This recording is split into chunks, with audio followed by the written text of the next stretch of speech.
I'll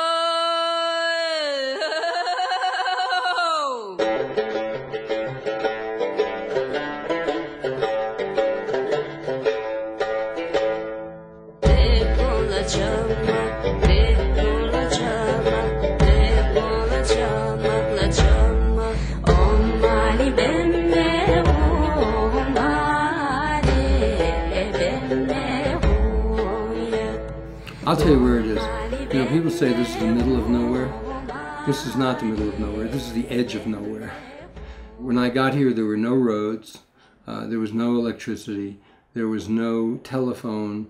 There was nothing. You know, there was no internet connectivity, nothing. The clinic in the region where the original Surmang clinic is really the only medical care that's available in a wide area. 最远的可能要200公里左右的来骑马、骑摩托车都有，到处有，西藏的、青海的，甚至那个四川的也有，各个地方的病人特别多。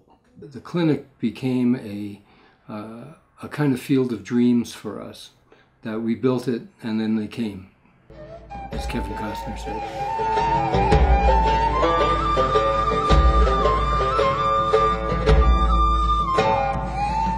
特别那时候那样的话，特别缺医生。说实话，冬天差不多，我们药够的话，平均有100多个病人有了，但是好多药不够。我们2个人看的话，最多的时候300-400个人有了。一天？对，有一次416个，有时候2-3天都睡不上。They come in for, you know, all kinds of problems, everything from a dog bite or stabbing to, you know, oh, I have a headache or, you know, I have a stomach ache. It got to be kind of a joke with volunteer doctors because the doctor would ask the patient, what's the problem? And the patient would say, I've got a stomach ache. And the doctor would say, how long have you had the stomach ache? And the patient would say, 10 years. Before any of these clinics are there, people would get a dog bite. You know, they would wrap it up and it would get infected, and then people would die from a dog bite. And it wasn't rabies that was killing people from a dog bite. It was just the fact that the wound hadn't been cleaned. They didn't get antibiotics, you know, in a timely way and things like that. So it makes a huge difference to have local medical care with enough skill to do things like take sutures, you know, treat infections that people get.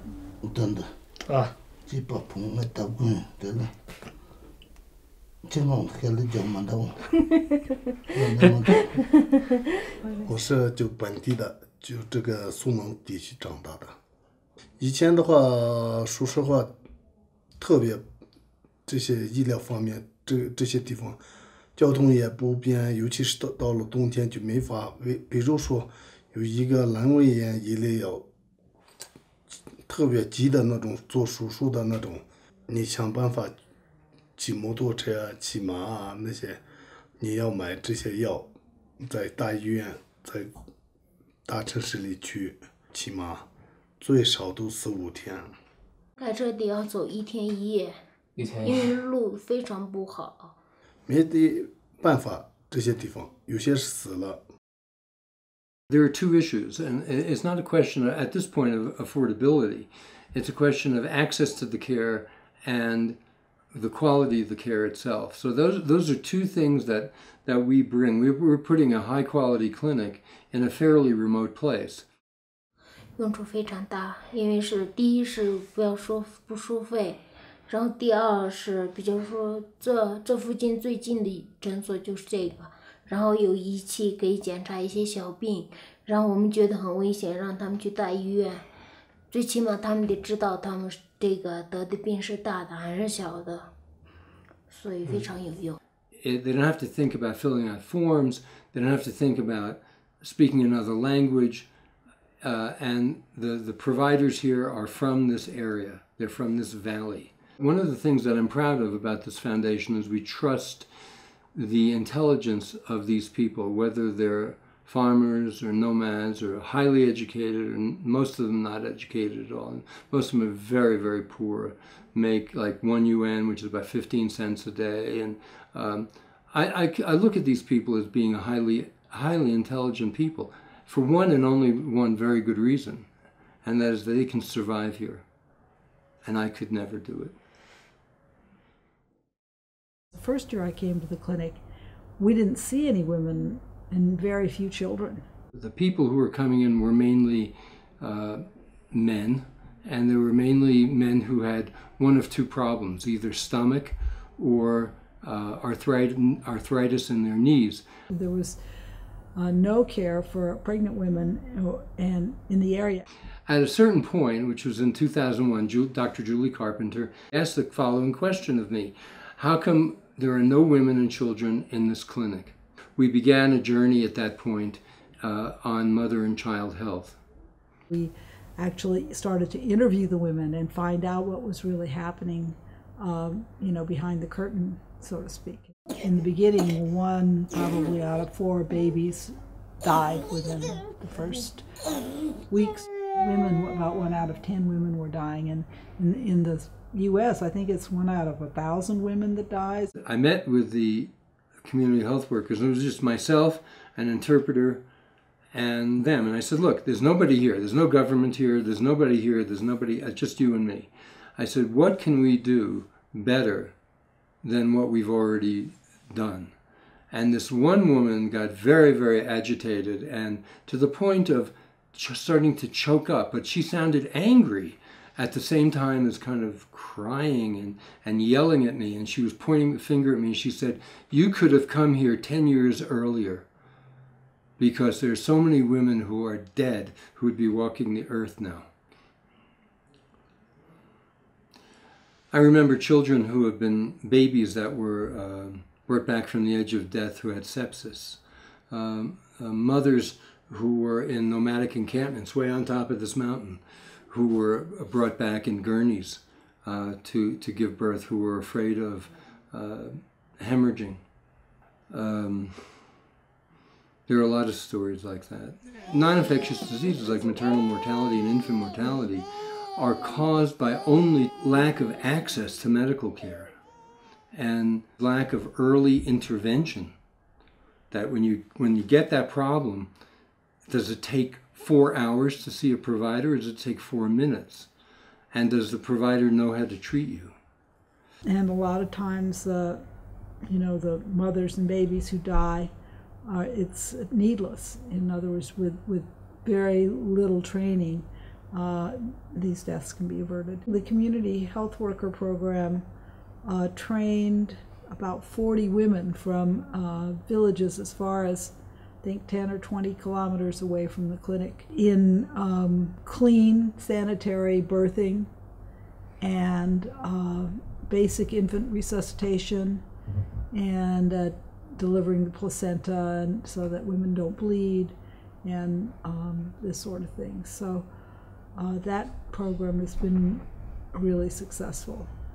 And the women who are trained as community health workers, many of them are not literate, but have been trained with basically verbal and pictures, to be able to manage complications. And we're trying to give them as much medical information as we can, mostly about this is something you should come and to the clinic for. These are things that you should present for and tell people to come here for. In losing your mother in childbirth in Tibet, it was a really common thing, and still is in much of the rural areas. And in the Surmang area, the community health worker program has made a huge dent in that. And hopefully the birthing room will bring that rate down even further.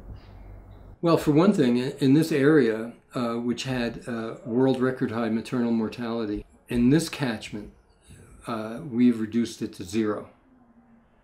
And you almost want to pack your bags and go home. But we have a lot more work to do because we've made a model from that, and that model is being prototyped in partnership with the Public Health Bureau of Yushu Prefecture. I think we're good partners. We don't have any other subtle strategies or hidden agendas with this. The thing that I brag about most is actually one of our biggest problems, and that is that we operate on a shoestring, and we're not getting money from any government, we're not getting any money from any big international foundation, nor are we getting any money from any church. It means that we're basically church mice, a foundation. I think the real question is, what do you have to do to make a difference in this world? If you want to make a difference that costs $1, does having $10,000 make a 10,000 times bigger difference?